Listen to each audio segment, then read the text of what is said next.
Hello，大家好，我是红哥。先赞后看，好运不断。那最近呢，很多人呢被反撸了呀，当然也包括碎了这条区块链。不过呢，红哥的基本上没有在上面浪费过多的时间，而是把更多的精力放在比较有价值的这个项目上去了，没有像这个阿布托斯那样用心。那像阿布托斯呢，红哥呢还会为他呢去熬夜，但是碎了而想起来会去随便的交付一下。但是呢，果然不负我所望呀，没有空投。但红哥呢也在白名单的这个行列，而碎了这一波操作也让很多人呢退出了他的一个社区，其中呢很多海外的社区基本上现在处于非常冷清的一个状态啊。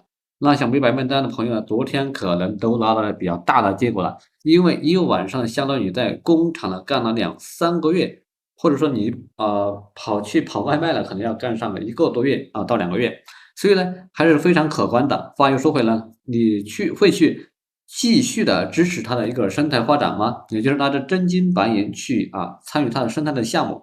那愿意的话呢，可以在评论区打出愿意。那碎了已经成为过去式了，新的计划呢又开始了。就在今天的红哥呢又发现了几个潜力的空投项目，而且呢还是处于一个比较早期。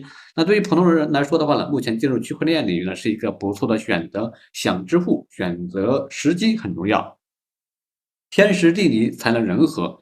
那昨天的红哥的会员体系又增加了几名新的成员，减少摸索的时间呢，就是节省大量的成本，降低踩坑的中标率呢，就是赚钱。如果你也找不到方向呢，不妨加入红哥的会员体系，可以获得1对1的互动。那 YH2023-520，不知道这一波有多少人被土狗给割了呀？不过呢，红哥呢知道就在最近2天呢，有很多人呢血亏本来是想要成为一名投资者，结果呢成了最大的慈善家。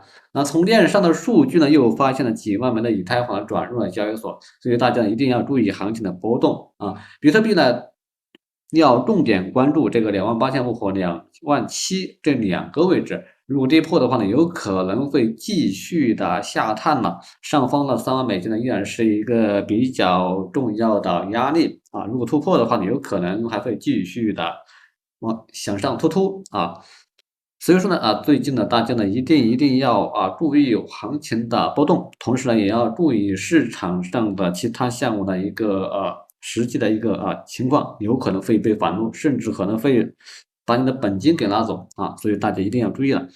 所以说呢进入红哥的会员群呢，可以让你少走很多的弯路少踩很多的坑。那今天的分享就到这里了，还没关注红哥的可以加个关注，点个赞，我们下期再见，拜拜。